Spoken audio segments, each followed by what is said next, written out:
Reflexão importante que Kardec nos traz nesse trecho aqui, né? Continuando. Então os espíritos imperfeitos sofrem, pois, verdadeiramente pelos males de que padeceram em vida e pelos que ocasionam aos outros. E como sofrem por longo tempo, julgam que sofrerão para sempre. Então aí Kardec já está nos apontando uma distorção na percepção do tempo devido a uma condição de sofrimento, como nós falamos antes, né? Ainda em O Livro dos Espíritos, na questão 1005, Kardec faz a seguinte pergunta: ao espírito sofredor, o tempo se afigura tão ou menos longo do que quando estava vivo? A resposta é: parece-lhe mais longo. Para ele não existe o sono. Só para os espíritos que já chegaram a certo grau de purificação, o tempo, por assim dizer, se apaga diante do infinito. Essa questão está tratando sobre espíritos desencarnados, mas se nós analisarmos bem, serve para nós encarnados também. Quando a gente está em alguma situação tensa, preocupante, o sono para nós muitas vezes também é dificultoso. E isso vai aumentando a nossa percepção do sofrimento, como se ele não fosse nunca acabar. O que nós já sabemos muito bem que não procede. Tanto esse raciocínio se aplica a encarnados ou desencarnados, porque a diferença entre um e outro é só um corpo de matéria mais densa, né? Todos somos espíritos. Tanto se aplica aos dois planos da vida.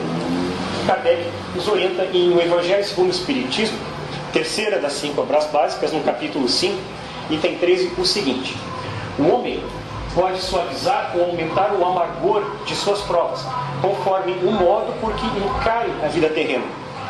Uma reflexão importante aqui. Nós podemos não necessariamente modificar a prova, mas nós podemos e devemos modificar o modo como enfrentamos a prova, como nós já falamos antes, com tranquilidade, com fé, com resignação. Nós vamos ter muito menos amargor, né, muito mais tranquilidade do que se nós enfrentarmos com desesperança, com desespero, como se fosse um castigo de Deus. Deus não nos castiga, a nossa consciência é que nos dá os toques para nós repararmos quaisquer erros que tenhamos cometido. Continuando. Aquele que a encara pelo prisma da vida espiritual a vê como um ponto no infinito, compreende-lhe a curteza e reconhece que esse penoso momento terá presto passado. Quer dizer, que essa situação difícil rapidamente vai se acabar. Nós precisamos nos entender como espíritos que estão há milênios, há milhares de anos evoluindo. Então, desde muito tempo atrás, nós já vimos enfrentando dificuldades, desafios, aprendendo lições e superando essas lições. Algumas a gente leva um pouco mais de tempo, algumas tantas a gente ainda não superou, mas muitas nós aprendemos e evoluímos sim. A maioria da humanidade terrestre sequer começou a sua encarnação humana aqui nesse planeta. Muitos começaram em mundos mais simples, como a espiritualidade nos orienta na questão 607b, que a maioria da humanidade da Terra veio, se qualificou de algum mundo mais simples, para depois fazer jus a continuar essa evolução aqui na Terra. E quando nós aprendermos todas as lições deste planeta, vamos poder nos qualificar para ir para um mundo ainda mais avançado. Lembrando que o nosso mundo também segue continuamente avançando, né? Nós temos que buscar nos manter a par com essa evolução. Se nós estamos há milênios evoluindo, superando dificuldades, por que a gente vai esmorecer, vai desistir na dificuldade que estamos enfrentando agora? Nós estamos há milênios vencendo dificuldades e aprendendo, nos aperfeiçoando.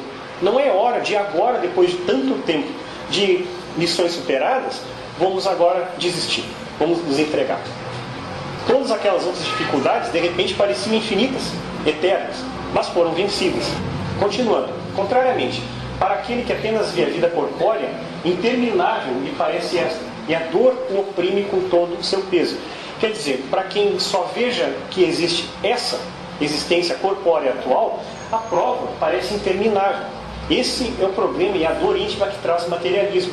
Se eu comecei a existir no momento em que eu nasci, por uma combinação aleatória aí de genes, né, de cromossomos, eu vim com esse corpo, com esse cérebro, com essa inteligência, com as minhas facilidades e limitações decorrentes, e daqui a 80, 100 anos eu vou morrer e vou deixar de existir, qual é o nexo de eu enfrentar uma dificuldade, de eu enfrentar e superar uma enfermidade?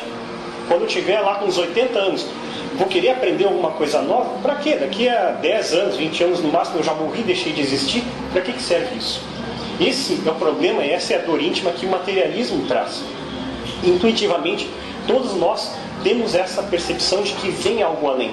E o materialismo tende a agredir essa visão. Nós vamos ver um pouco mais à frente a respeito disso. O Espiritismo tem o objetivo de fazer a junção, a união entre ciência, filosofia e religião. Como nós lemos em A Gênese, quinta das 5 obras básicas, no primeiro capítulo, no item 15, Kardec nos orienta que a ciência e o Espiritismo se complementam, porque o Espiritismo traz, como de fato trouxe, muitas contribuições à ciência, e a ciência traz a comprovação disso ao Espiritismo, Então é uma via de mão dupla. E nós vamos trazer agora uma visão das ciências da saúde, aqui de pertinho, Universidade Federal do Paraná. Um artigo na área de enfermagem diz que uma pesquisa feita em pacientes em UTI, que são unidades de terapia intensiva de hospitais, se observou o seguinte: quem está numa UTI já está com a sua condição de saúde um pouco mais delicada, necessitando de mais aparelhagem, de um cuidado mais intensivo, e em função da condição física em que esteja, já tem alguns sintomas que traz àquela pessoa algum sofrimento. Mas, estando em UTI, os pacientes perdiam a noção de tempo. E essa perda da noção de tempo fazia com que eles tivessem sofrimentos adicionais que não tinham relação com a enfermidade. Então, o fato de eles perderem a noção de tempo os fazia sofrer muito mais do que a enfermidade em si. E um trecho desse trabalho diz assim: a questão da temporalidade é complexa. Representa algo além da perda do referencial do dia e da noite e aspectos de iluminação. A noção de tempo e espaço representa uma maneira simbólica de reorganizar-se, reestruturar-se, enfim, de reconhecer-se diante da vida. Quer dizer, perdendo a noção do tempo devido a algum sofrimento, havia uma dificuldade para a pessoa se reconhecer diante da própria vida. E essa visão científica, que o Espiritismo já tinha trazido bem mais de um século antes, é também confirmada pela filosofia. Um filósofo alemão chamado Martin Heidegger publicou em 1927 um livro chamado Ser e Tempo. Esse livro é considerado pelos especialistas na área de filosofia como uma das mais importantes contribuições da filosofia em todo o século XX. Nesse livro, Heidegger diz que a compreensão de que nós existimos, bem como a compreensão do tempo, é ligada ao porvir, quer dizer, algo que ainda virá a acontecer. Perceber a sequência do tempo é nós nos vermos em algo que virá. Ele diz: o porvir é o fenômeno primordial, quer dizer, principal, da temporalidade originária e própria. Quer dizer, para nós entendermos o tempo, devemos entender que nós temos algo à nossa frente, nosso porvir. Então vejam também as consequências do materialismo para isso. Se na morte do corpo físico eu vou deixar de existir, cadê o porvir? Não vindo o porvir, cadê a noção de existência? Isso traz um sofrimento. Intuitivamente nós temos essa noção do porvir. Essa visão é confirmada, corroborada pela mentora Joana de Ângeles, a mentora que tantas contribuições nos trouxe através da mediunidade de Edivaldo Franco. No livro O Homem Integral, ela diz: a consciência do vir a ser, quer dizer, o porvir, ela proporciona uma mente aberta, com capacidade para considerar com clareza e saúde todos os fatos da existência, comportando-se de maneira tranquila, com possibilidades de conquistar o infinito. A consciência do vir a ser, a noção do porvir. Em alguma situação de sofrimento, nós podemos perder a clareza do que me aguarda. E com isso, nós começamos a ter um sofrimento a respeito da nossa própria existência. Começamos a ter dificuldade para entender com clareza e saúde as ocorrências. Daí a importância de nós termos bem clara essa noção de que nós vamos sim superar as dificuldades que estejamos enfrentando. Então, concluindo, como um paciente que esteja em uma UTI, um espírito, tanto encarnado como desencarnado, seja um sofrimento físico, uma enfermidade, ou um sofrimento moral, uma tristeza, uma angústia, ele pode sofrer distorção no seu entendimento do tempo. A falta de clareza no porvir, ela afeta a compreensão de que nós existimos. E o sofrimento aí vai ser percebido como interminável, ou seja, como uma pena eterna, ainda que a pena, o sofrimento, esteja durando alguns dias ou meses.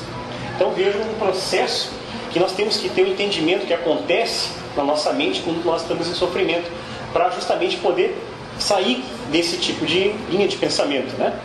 Tudo isso que nós estamos vendo não serve de forma alguma para nós fazermos pouco do sofrimento de ninguém.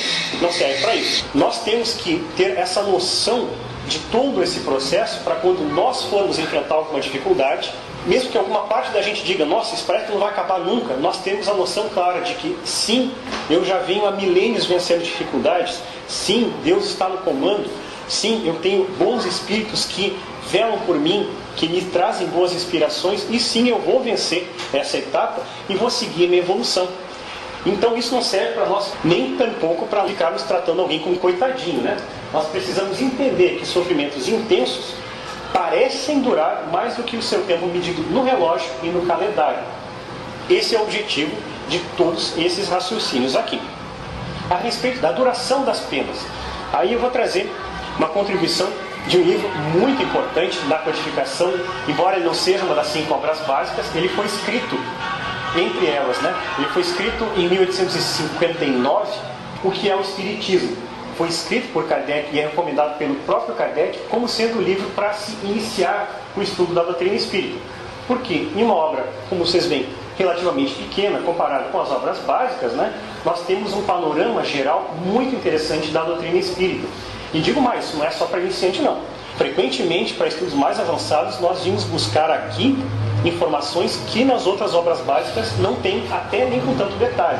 Então fica a recomendação de se ler esse livro aqui, que é o Espiritismo. No primeiro capítulo desse livro, Kardec também fala sobre as penas eternas, a duração das penas, né?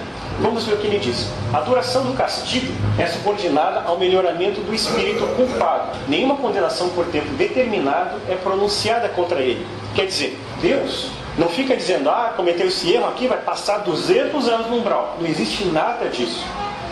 O nosso melhoramento é determinante no tempo que nós escolhemos passar por alguma dificuldade. Depende da nossa modificação íntima.